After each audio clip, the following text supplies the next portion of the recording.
Бургосская легавая – достаточно древняя порода охотничьих собак, выведенная в Испании в XVI веке. Предками считаются древние испанские легавые. Бургосская легавая – стройная, крупная собака с великолепными охотничьими инстинктами.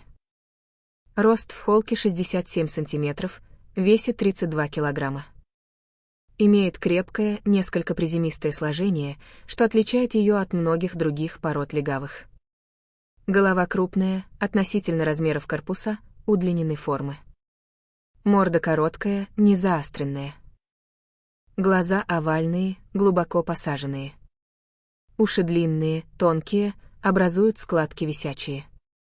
Волосяной покров короткий, плотно прилегающий, блестящий, с выраженной остью и мягким подшерстком. Шерсть очень плотная.